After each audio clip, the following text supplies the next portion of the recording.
প্রিয় ওসমান হাদি, তোমাকে আমরা বিদায় দিতে আসি নাই এখানে। তুমি আমাদের বুকের ভেতরে আছো এবং চিরদিন বাংলাদেশ যতদিন আছে তুমি সকল বাংলাদেশির বুকের মধ্যে থাকবে। আমাদের সব কাজে সেটা আমরা প্রমাণ করব। আমরা দুনিয়ার সামনে মাথা উঁচু করে চলব, কারো কাছে মাথা নত করব না। সেই মন্ত্র তুমি আমাদেরকে দিয়ে গেছো, আমরা সেটা পূরণ করে যাব। লক্ষ লক্ষ লোক আজকে এখানে হাজির হয়েছে, পথে ঢেউয়ের মতো লোক আসছে। সারা বাংলাদেশ জুড়ে কোটি কোটি মানুষ আজকে এই মুহূর্তের জন্য অপেক্ষা করছে।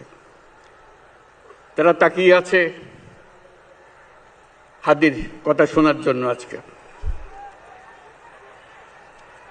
বিদেশে যারা আছে বাংলাদেশি, এই মুহূর্তে তারাও হাদির কথা জানতে চায়। প্রিয় ওসমান হাদি, তোমাকে আমরা বিদায় দিতে আসি নাই এখানে। তুমি আমাদের বুকের ভেতরে আছো এবং চিরদিন বাংলাদেশ যতদিন আছে তুমি সকল বাংলাদেশির বুকের মধ্যে থাকবে। এটা কেউ সরাতে পারবে না। আমরা আজকে তোমাকে প্রিয় হাদি বিদায় দিতে আসিনি। আমরা তোমার কাছে আমরা ওয়াদা করতে এসেছি।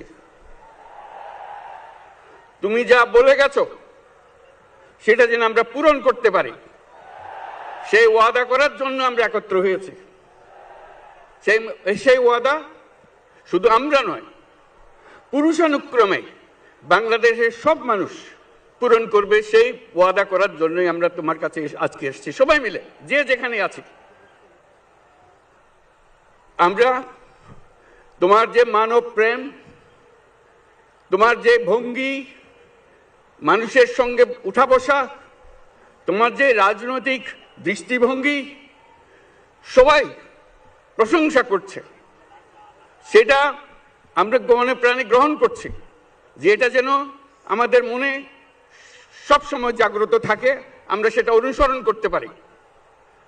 তুমি আমাদেরকে এমন এক মন্ত্র কানে দিয়ে গেছো, সেই মন্ত্র বাংলাদেশের কেউ কোনোদিন ভুলতে পারবে না এবং এই মন্ত্র চিরদিন আমাদের কানে বাজতে থাকবে। সেই মন্ত্র বাংলাদেশের বড় মন্ত্র হয়ে আমাদের জাতির সঙ্গে সংযুক্ত থাকবে। তোমার মন্ত্র ছিল চলো বলবীর চির উন্নত মমশির। এই উন্নত মমশিরের যে মন্ত্র তুমি দিয়ে গেছো, সেটা বাংলাদেশি সন্তানের জন্মলগ্ন থেকে যতদিন সে বেঁচে থাকবে নিজের কাছে বলবে চল বলবীর চির উন্নত মমশির, আমাদের শির কখনো নত হবে না। সেই মন্ত্র তুমি আমাদেরকে দিয়ে গেছো, আমাদের সব কাজে সেটা আমরা প্রমাণ করব। আমরা দুনিয়ার সামনে মাথা উঁচু করে চলবো, কারো কাছে মাথা নত করব না। সেই মন্ত্র তুমি আমাদেরকে দিয়ে গেছো, আমরা সেটা পূরণ করে যাব। প্রিয় হাদি, তুমি নির্বাচনে অংশগ্রহণ করতে চেয়েছিলে এবং সেই নির্বাচনে অংশগ্রহণ করতে গিয়ে নির্বাচন কিভাবে করতে হয় তারও একটা প্রক্রিয়া জানিয়ে গেছে আমাদেরকে। সেই প্রক্রিয়া যেন আমরা সবাই মিলে গ্রহণ করি, যে কিভাবে প্রচারণা কার্য চালাতে হয়, কিভাবে মানুষের কাছে যেতে হয়, কিভাবে মানুষকে কষ্ট না দিয়ে তার বক্তব্য প্রকাশ করতে হয়, কিভাবে বিনীতভাবে মানুষের কাছে আসতে হয়, সবকিছু তুমি শিক্ষা দিয়ে গেছো। আমরা এই শিক্ষা গ্রহণ করলাম, আমরা এই শিক্ষা চালু করতে চাই। আমরা সবাই আমাদের জীবনে আমাদের রাজনীতিকে এই পর্যায়ে নিয়ে আসতে চাই, যাতে হাদি আমাদের জীবনে স্পষ্টভাবে জাগ্রত থাকে। হাদি, তুমি হারিয়ে যাবে না, তুমি কোনোদিন কেউ তোমাকে ভুলতে পারবে না। তুমি যুগ যুগ ধরে আমাদের সঙ্গে থাকবে, আমাদেরকে তোমার মন্ত্র পুনঃ পুনঃ মনে করিয়ে দেবে, আমরা তোমাকে মনে করিয়ে দেব চলবীর উন্নত মমশির। আমরা সেই মন্ত্র নিয়ে আজকে সামনের পথে এগিয়ে যাব। তোমাকে আমাদের সবার পক্ষ থেকে তোমার সঙ্গে ওয়াদা করলাম